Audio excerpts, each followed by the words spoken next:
اعوذ باللہ من الشیطان الرجیم بسم اللہ الرحمن الرحیم وَاعْبُدُوا اللَّهَ، تم اللہ کی عبادت کرو، وَلَا تُشْرِكُوا بِهِ، اور اس کے ساتھ شریک مت ٹھہراؤ، شیئاً کسی کو بھی، وَبِالْوَالِدَيْنِ إِحْسَانًا، اور والدین کے ساتھ اچھا سلوک کرو، وَبِذِي الْقُرْبَى، اور قرابت داروں کے ساتھ، رشتہ داروں کے ساتھ بھی اچھا سلوک کرو، وَالْيَتَامَى، اور یتیموں کے ساتھ بھی اچھا سلوک کرو، وَالْمَسَاكِينِ، اور مسکینوں کے ساتھ بھی اچھا سلوک کرو، وَالْجَارِ ذِي الْقُرْبَى، اور قریب والے ہمسائے کے ساتھ بھی اچھا سلوک کرو، وَالْجَارِ الْجُنُبِ، اور اجنبی ہمسائے کے ساتھ بھی اچھا سلوک کرو، وَالصَّاحِبِ بِالْجَنْبِ، اور پاس بیٹھنے والے کے ساتھ بھی اچھا سلوک کرو،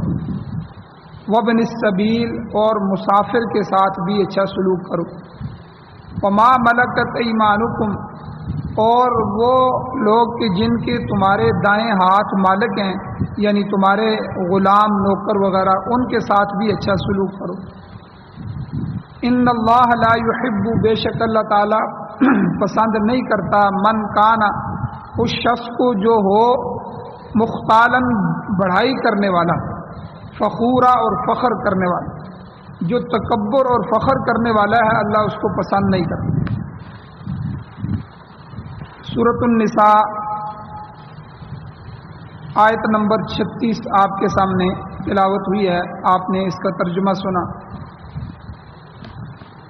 اس آیت کا پہلے جملے کا جو درس ہے وہ کل گزر چکا ہے کہ وَاعْبُدُوا اللَّهَ وَلَا تُشْرِكُوا بِهِ شَيْئًا، کہ عبادت جو ہے وہ صرف اللہ کی ہونی چاہیے، اللہ کی ذات کے علاوہ کسی کی عبادت نہیں ہونی۔ اور عبادت کا کل مطلب بھی بیان ہوا تھا کہ اقصی غایت التذلل والخضوع، انتہائی درجے کی عاجزی اور نیازمندی کا اظہار اسے عبادت کرتے ہیں، جیسے رکوع ہے کسی کے سامنے جھکنا، یا سجدہ ہے کسی کے پاؤں پڑ جانا، یہ اللہ کی ذات کے علاوہ کسی کے لیے جائز نہیں۔ رکوع اللہ کے لیے، سجدہ اللہ کے لیے، روزہ اللہ کے لیے، نماز اللہ کے لیے، اور صدقہ خیرات اللہ کے لیے، نظر منت نیاز اللہ کے لیے، ہر چیز جو ہے وہ اللہ کی نیت سے، اللہ کی رضا کے لیے۔ غیر اللہ کا نام آئے گا تو وہ شرک ہو جائے۔ مشرکین مکہ جو تھے وہ یہی کام کرتے تھے، وہ اپنی جو نظر نیاز منت آگے پیش کرتے تھے وہ بتوں کے نام پہ کرتے، یہ لات کے نام پہ ہے، یہ حبل کے نام پہ ہے، یہ عزا کے نام پہ ہے، یہ ان کے بتوں کے نام پہ، تو یہ اللہ کی ذات کے ساتھ عبادت میں شریک ٹھہرانا۔ اس لیے اللہ تعالیٰ نے کہا وَاعْبُدُوا اللَّهَ، لوگو اللہ کی ہی عبادت کرو، اور وَلَا تُشْرِكُوا بِهِ، اس کے ساتھ شریک مت ٹھہراؤ، شَيْئًا، کسی کو بھی۔ اور کل میں نے بتایا تھا کہ ہلکی سے ہلکی چیز، ذرے سے ذرہ، پتھر ہو اور گھوڑا ہو، گائے ہو، کئی لوگ گھوڑے کے پجاری ہوتے ہیں، کئی گائے کو پوج رہے ہیں، ہندو جو ہے وہ گائے کو ماتا کہتے ہیں، کوئی سورج کی پوجا کر رہا ہے، کوئی آگ کی پوجا کر رہا ہے، کوئی دریاؤں کو آگے سجدہ کر رہا ہے۔ تو ان حقیر سے حقیر چیزوں سے لے کر اعلیٰ سے اعلیٰ چیزیں، پیغمبر علیہ السلام، حضور علیہ السلام، اہل بیت اطہار اور صحابہ، تابعین، اولیاء اللہ، اور اسی طرح فرشتے، جنات، یہ ان سب میں سے کسی کو بھی شیئاً اللہ کے ساتھ شریک نہ ٹھہراؤ۔ کوئی بھی اللہ جیسا نہیں ہو سکتا۔ جو کام اللہ کے کرنے کے ہیں وہ اللہ کی ذات کے ساتھ کوئی دوسری ہستی ایسی نہیں ہے وہ کام کر سکتی۔ تو یہاں تک تو کل بیان ہوا تھا۔ آج کے درس میں کہ شاہ ولی اللہ محدث دہلوی رحمۃ اللہ علیہ فرماتے ہیں اپنی کتاب حجت اللہ البالغہ میں کہ اللہ تعالیٰ کے 4 صفات ہیں بڑی، ایک خالق ہونا، ایک واجب الوجود ہونا، یہ 2 ہیں، اور ایک ہے عبادت، معبود ہونا، اور ایک ہے تدبیر، مدبر ہونا، تدبیر کرنے والا۔ یہ 4 صفات، خالق، واجب الوجود، معبود اور مدبر۔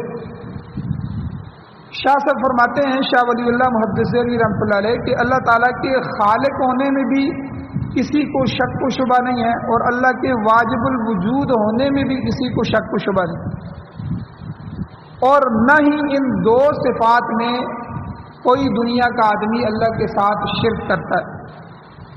البتہ شرک ہوتا ہے باقی دو صفات میں، عبادت کے اندر، کہ عبادت اس کے لیے بھی کر دی، اللہ کے لیے بھی کر دی، اور تدبر یعنی مدبر، تدبیر کرنے والا، کام سنوارنے والا، کام بگاڑنے والا، کام بنانے والا، یہ اللہ بھی ہے اور بنا بھی ہے، کسی اور ہستی کو شریک کر دیا۔ تو آپ پوری نوع انسانی میں دیکھ لیں، پوری نوع انسانی، پوری دنیا میں جتنے بھی انسان ہیں وہ جس مذہب سے بھی تعلق رکھتے ہیں، تو ان میں جو دہریے ہیں، دہریے جو ہوتے ہیں وہ لبرل اور ملحد دہریے، یہ بالکل خدا کا ہی انکار کرتے ہیں۔ ان کی تعداد تو بالکل تھوڑی سی، نہ ہونے کے برابر۔ ان کے علاوہ تمام مذاہب، جتنے بھی مذہب ہیں، وہ ہندو ہیں، وہ سکھ ہیں، کوئی بھی مذہب ہے، وہ سارے لوگ اس بات پر متفق ہیں کہ خالق صرف اللہ کی ذات ہے۔ ہر ایک کا عقیدہ یہ ہے کہ خالق، مخلوق کو پیدا کرنے والا، بنانے والا، وہ صرف اللہ ہی ہے، اس کے علاوہ اور کوئی خالق نہیں۔ آپ دیکھیں، کافر ہے، مشرک ہے، یہودی ہے، نصرانی ہے، عیسائی ہے، ہندو ہے، سکھ ہے، چینی لوگ ہیں، بدھ مت ہیں، مجوسی ہیں، آپ کسی سے پوچھ کر دیکھ لیں کہ ہر چیز کا خالق کون ہے، سب کہیں گے کہ خالق تو صرف اللہ ہے۔ اللہ خالق کل شیء، اللہ ہی نے ہر چیز کو تخلیق دیا ہے، اللہ ہی ہر چیز کا خالق۔ انسان ہے، حیوان ہے، چرند ہیں، پرند ہیں، کیڑے مکوڑے ہیں، سب کو کس نے پیدا کیا؟ کہیں گے اللہ نے پیدا کیا۔ زمین و آسمان ہیں، سیارے ستارے ہیں، چاند اور سورج ہے، ان کو پیدا کرنے والا کون ہے؟ سب کہیں گے کہ اللہ ہے۔ لہذا اللہ تعالیٰ کے خالق ہونے میں کسی کو کلام نہیں ہے، کسی کو شک و شبہ نہیں ہے، کسی کو انکار نہیں۔ اور دوسرے نمبر پر اللہ کی دوسری صفت ہے واجب الوجود۔ تو جہاں تک اللہ کے واجب الوجود ہونے کا تعلق ہے، اس میں بھی سب لوگ متفق ہیں۔ واجب الوجود کہتے ہیں کہ جس کا وجود کسی اور نے نہ بنایا ہو، جو خود بخود ہو۔ خدا فارسی کا لفظ ہے، اسی لیے کہتے ہیں وہ خود بخود ہے، یعنی باقی پوری دنیا کو اللہ نے بنایا ہے، لیکن اللہ کو کس نے بنایا ہے؟ اللہ کو کسی نے نہیں بنایا۔ وہ واجب الوجود ہے، اپنے وجود میں خود بخود ہے۔ اس میں بھی اگر کسی سے پوچھیں کہ بھائی ہر چیز کا خالق جب اللہ ہے تم کہتے ہو، تو اللہ کا خالق کون ہے؟ تو ساری دنیا کے انسان کہیں گے، ہر مذہب کا لوگ کہیں گے کہ اللہ جو ہے وہ اس کا وجود خود بخود ہے، یہ کسی دوسری ہستی کا عطا کردہ نہیں۔ اللہ کا وجود کسی دوسری ہستی نے نہیں بنایا، کیونکہ اگر اللہ کا وجود کسی اور نے بنایا ہوتا تو اللہ خالق نہ رہتے، اللہ مخلوق ہو جاتے، پھر خالق وہ ہوتا جس نے اللہ کو بنایا ہوتا۔ تو اس لیے اس اللہ کے علاوہ جو ہے کوئی ایسی ہستی نہیں ہے جس نے اللہ کو بنایا ہو یا اللہ کے وجود کو جو ہے وہ بنایا ہو۔ اس لیے اللہ واجب الوجود ہے، اس کا وجود خود بخود ہے، اللہ کی ہستی خود ابد الآباد سے موجود ہے، سب سے پہلے اللہ ہے، الاول والآخر، سب سے پہلے بھی اللہ ہے، سب سے آخر میں بھی اللہ ہے، الظاہر والباطن، سامنے بھی اللہ ہے، ہر چیز میں دیکھو اللہ کی قدرت نظر آتی ہے، باطن میں بھی اللہ ہے، یہ ساری صفات اللہ کی۔ تو اس اللہ کے علاوہ کوئی ایسی ہستی نہیں ہے جس کا وجود ضروری ہو اور جو واجب الوجود ہو۔ تو لفظ اللہ جو ہے اس کا معنی بھی یہی ہے، اللہ کا، اللہ کا معنی ہے واجب الوجود مستجمع لجمیع صفات الکمال مبرأ عن النقص والزوال، یعنی اللہ کا معنی ہے وہ واجب الوجود ہے اور تمام صفات کمال کا جامع ہے، جتنی کمال کی صفتیں ہیں وہ اللہ میں ہیں، اور وہ نقص اور زوال سے پاک ہے، اسے اللہ کہتے ہیں۔ جو واجب الوجود ہو یعنی جس کا وجود خود بخود ہو، مستجمع لجمیع صفات الکمال، جتنی بھی کمال کی صفتیں ہیں، اچھی صفات ہے جتنی بھی اس کی کمال کی وہ اللہ تعالیٰ کے اندر موجود ہے، اور مبرئ عن النقص والزوال، وہ اللہ تعالیٰ نقصان سے زوال سے پاک ہے، اللہ کو کوئی نقصان نہیں دے سکتا، اللہ کی ہستی زائل نہیں ہو سکتی، ختم نہیں ہو سکتی، اللہ تعالیٰ کے اندر کوئی عیب نہیں ہو سکتا، اللہ ہر عیب سے پاک ہے۔ جب لفظ اللہ بولا جاتا ہے تو یہ ساری حقیقت اس میں سمجھ آ جاتی ہے۔ اور میں نے ابھی ذکر کیا کہ فارسی میں اللہ کے لیے جو لفظ بولا جاتا ہے وہ خدا ہوتا ہے، خدا، یا تو ہم اللہ لفظ اللہ تعالیٰ یا کہتے ہیں خدا تعالیٰ، تو اللہ جو ہے یہ عربی کا لفظ ہے اور خدا جو ہے یہ فارسی کا لفظ ہے، خدا عربی کا لفظ نہیں۔ تو اللہ کا لفظ بھی، اللہ کے لفظ کا معنی بھی یہی ہے جو میں نے ابھی بتا دیا، تین چیزیں، ایک تو واجب الوجودی کہ جس کا وجود واجب ہو یعنی وہ خود بخود موجود ہو، کوئی دوسرا اس کو بنانے والا نہ ہو، دوسری صفت مستجمع لجمیع صفات الکمال، جتنی بھی کمال کی صفتیں ہیں وہ ساری کی ساری اللہ تعالیٰ کے اندر موجود ہے، اللہ ان سب صفات کمال کا جامع ہے۔ تیسری چیز مبرئ عن النقص والزوال، اللہ نقصان اور زوال سے، اللہ عیوب سے، اللہ ہر طرح کی کمیوں سے پاک ہے، اس کے اندر کوئی کمی نہیں، کوئی زوال اس کے لیے نہیں، کوئی نقصان اس کو نہیں دے سکتا، کوئی اللہ تعالیٰ کے اندر دنیا کا کوئی عیب نہیں۔ تو خدا جو ہے اس کا مفہوم بھی یہی ہے کہ ایسی ہستی جو خود بخود قائم ہے، خدا کسی کی محتاج نہ ہو بلکہ سب اس ہستی کے محتاج ہیں، لہذا واجب الوجود بھی اللہ کی ذات ہے۔ یہ دو صفتیں ہو گئی، خالق اور واجب الوجود۔ تو یاد رکھیں ان دو صفتوں میں دنیا کا کوئی آدمی بھی اللہ کی ذات کے اندر شریک نہیں ٹھہرا۔ کسی سے بھی آپ پوچھیں خالق کون ہے، وہ کہے گا اللہ ہے۔ بھائی تمہارے یہ بت یہ بھی پیدا کر سکتے ہیں جن کو تم سجدہ کر رہے ہو؟ نہیں نہیں، یہ پیدا نہیں کر سکتے۔ بھائی پیدا تو صرف اللہ ہی کرنے والا ہے۔ یہ کچھ بنا سکتے ہیں؟ نہیں بنا سکتے۔ اور واجب الوجود ہیں، ان کو وجود خود بخود آیا یا تم نے خود تم پتھروں کو تراشتے ہو، بت بناتے ہو، پھر خود ہی ان کو سامنے رکھ لیتے ہو، خود ہی ان کے سامنے سجدوں میں گر جاتے ہو، ان کو تو تم خود بنانے والے ہو۔ کوئی ایسی ہستی ہے کہ جو خود بخود ہو اور اس کو کسی دوسرے نے نہ بنایا ہو، کسی کی محتاج، جی وہ اللہ کی ذات ہے۔ تو یعنی خالق اور واجب الوجود میں کوئی بھی شریک نہیں ٹھہرا۔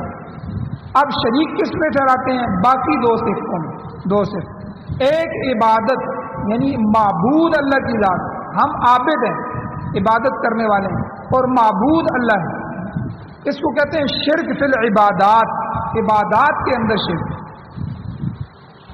اور دوسرا تدبیر کے اندر شرک، مدبر، کام بنانے والا، کام بگاڑنے والا، نافع اور ضار، نفع دینے والا، نقصان دینے والا، لوگوں نے اللہ کی ذات کے ساتھ شریک ٹھہرا لیے۔ اور بھی لوگ ہیں جی جو بہت کچھ کرنے والے ہیں، بلکہ یہ پتھر بھی نفع دینے والا ہے، یہ پتھر بھی نقصان دینے والا ہے، انگوٹھیوں میں لگائے ہوئے ہیں۔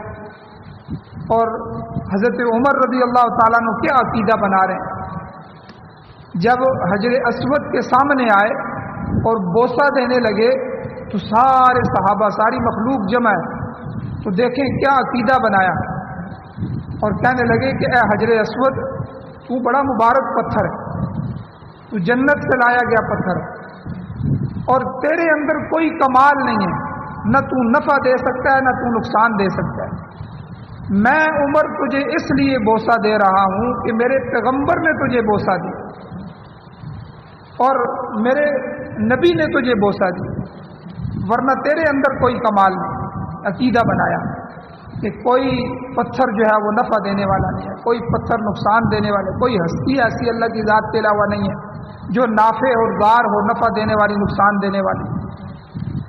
تو اللہ تعالیٰ کی ذات کے ساتھ یعنی اس کی عبادات میں لوگوں نے اور تدبیر میں لوگوں نے شرک کیا، لوگ اللہ کے سوا غیر کی عبادت کرنے لگتے ہیں۔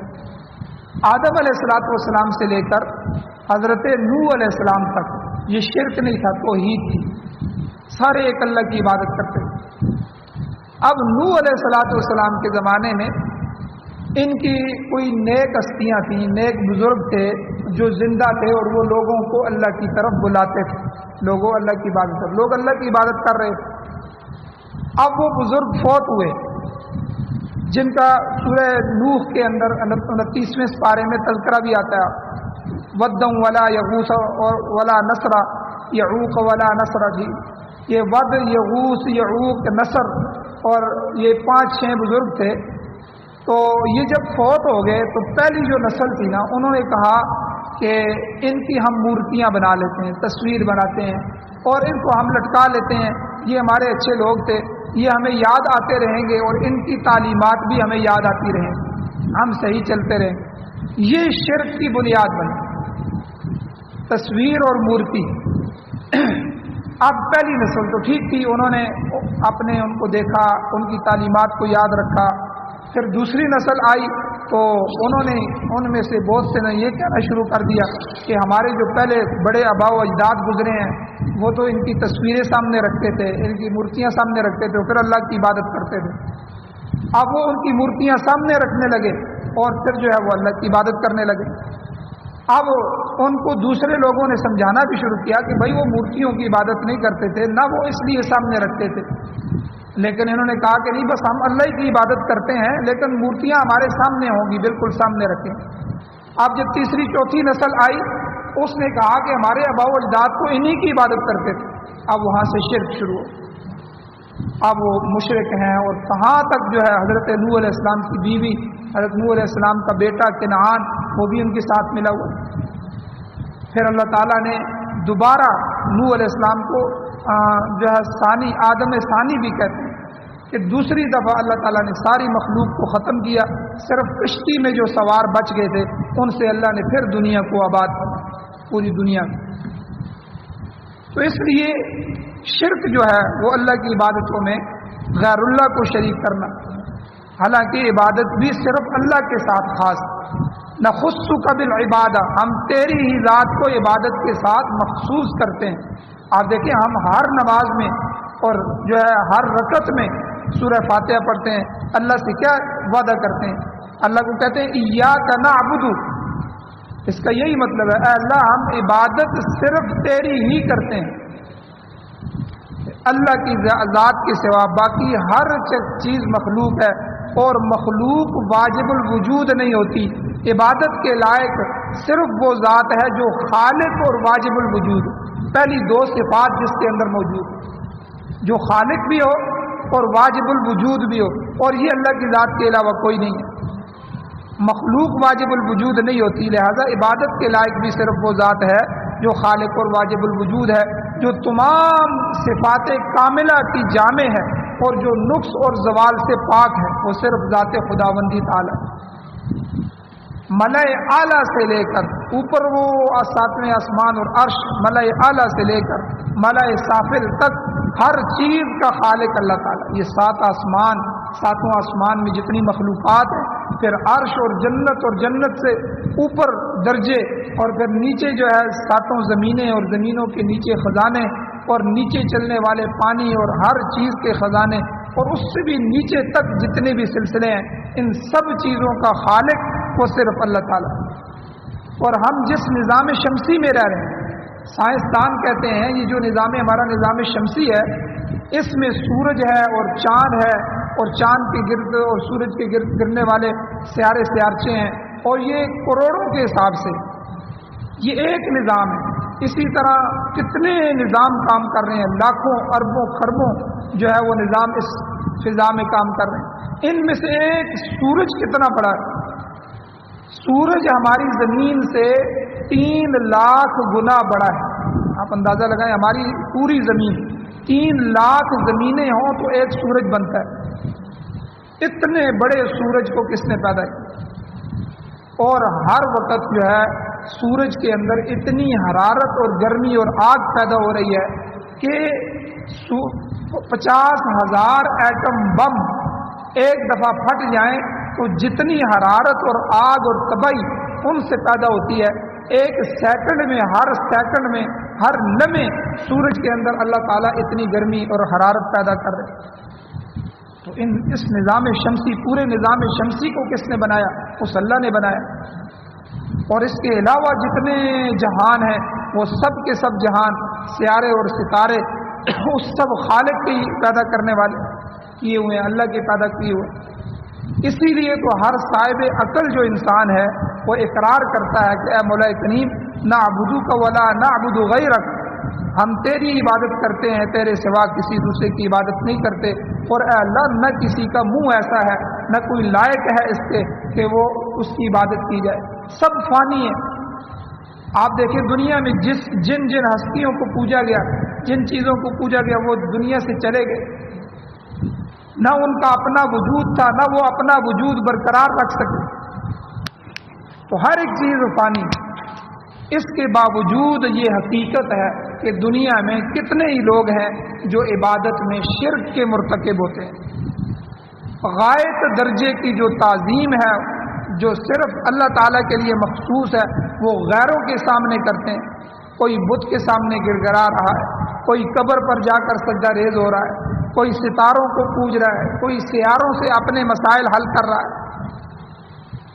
تو انتہائی عجز و انکساری جو خالص اللہ کے لیے روا ہے، اللہ کے لیے جائز ہے، وہی نیاز مندی، وہی جھکنا، وہی عاجزی ما فوق الاسباب ہستی جو ہے وہ تصور کرتے ہوئے جب غیر اللہ کے لیے پیش کر دی تو انسان مشرک بن. اس لیے یہ جو چائنا والے، جاپان والے نیچے جھکتے ہیں اور ایک دوسرے کو ملتے ہیں، اسلام میں یہ جھکنا جائز نہیں. تو جھکنا یہ بھی انتہائی عاجزی کی علامت ہے. تو سلام کرتے ہوئے جھکنا نہیں چاہیے. یہ کراٹے کھیلتے ہیں اور اس طرح، تو یہ سب جو ہے جھکنا اللہ کے لیے، یہ عاجزی کی علامت ہے. اور اللہ کے علاوہ اگر کسی اور کو نافع سمجھ لیا کہ فلاں ہستی بھی نفع دینے والی، زار سمجھ لیا کہ فلاں نقصان اور ضرر دینے والی، اور پھر جب آدمی کسی کو نافع اور زار سمجھتا ہے کہ ہمیں اس دربار سے بھی نفع مل سکتا ہے، وہ فلاں ہستی جو فوت ہوگی ہے اس کے دربار پہ جائیں گے، اس کے دربار سے فلاں کام کریں گے، پھر جب اس کو نافع اور زار سمجھتا ہے پھر اس کی خوشنودی کے لیے، اس کا قرب حاصل کرنے کے لیے کچھ نہ کچھ اس کے لیے خرچ کرنا شروع کر دیتا ہے، منت مانتا ہے، نظر اور نیاز مانتا ہے. تو یاد رکھیں خوشنودی بھی صرف اللہ کے لیے. ہم اللہ کا قرب حاصل کرنے کی کوشش کریں، اللہ کی خوشنودی کے لیے کوشش کریں.